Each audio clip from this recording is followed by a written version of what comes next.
朱一先生。Monsieur le Président,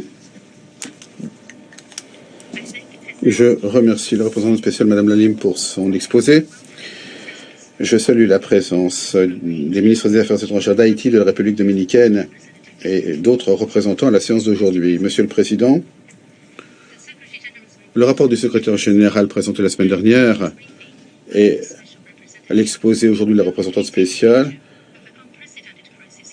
nous donne un tableau de crise sans précédent en Haïti. Le niveau de chaos, de complexité, de difficulté dépasse probablement tout ce que nous pouvons imaginer. La Chine est très préoccupée par l'aggravation de la situation sécuritaire et la flambée de choléra en Haïti. Nous sommes gravement préoccupés par l'incapacité et l'inaction du gouvernement alors que la violence des gangs sévit en toute impunité.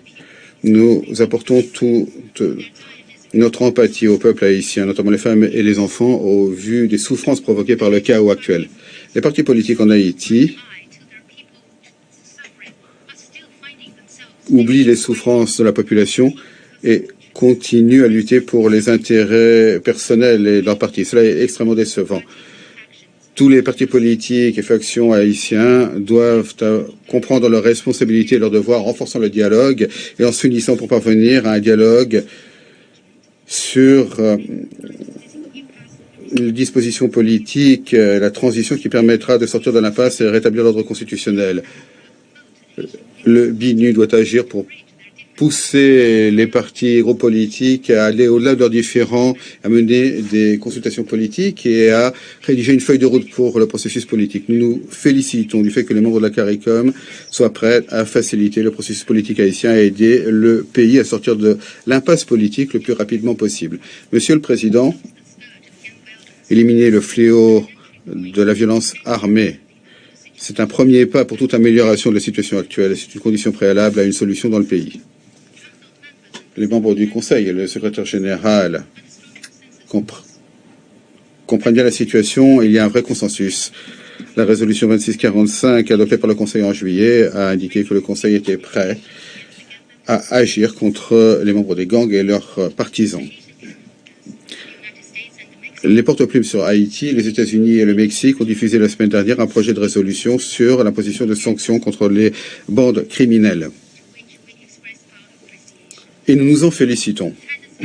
La Chine appuie les sanctions ciblées, y compris l'interdiction des déplacements, le gel des avoirs et l'embargo sur les armes, entre autres, contre les membres des gangs et leurs partisans.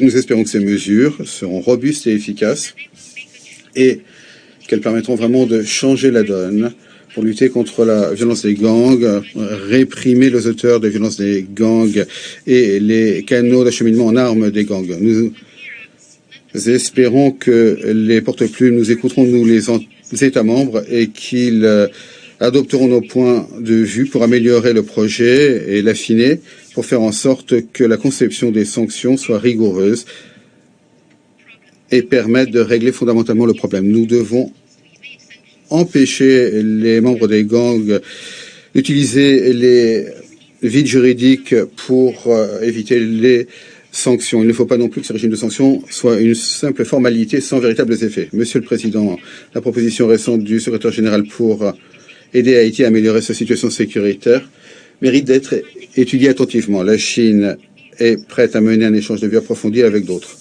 Nous avons pris bonne note du récent appel du Premier ministre haïtien qui demande qu'une force spécialisée soit envoyée en Haïti.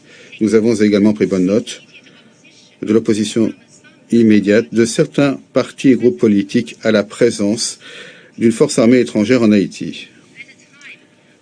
Alors que le gouvernement haïtien n'est pas légitime et ne peut pas gouverner, est-ce que l'envoi de cette force d'action rapide en Haïti bénéficiera de la compréhension, de l'appui et de la coopération des parties haïtiennes? Ou bien est-ce que cela rencontrera de la résistance ou même déclenchera une confrontation violente de la part de la population? Voilà ce que nous devons examiner de manière intégrée. Il faut que nous soyons prudents. Depuis les années 1990, l'ONU a déployé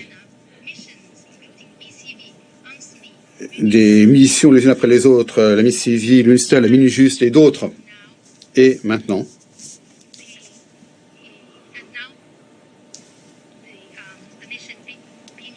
le BINU. Malheureusement, aucune de ces missions n'ont réalisé leur objectif. La pratique des Nations Unies en Haïti ces 30 dernières années a prouvé que des solutions rapides imposées de l'extérieur ne feront que produire des résultats temporaires.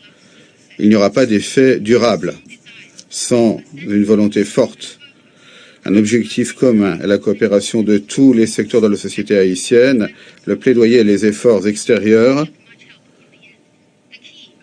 ne serviront pas à grand-chose.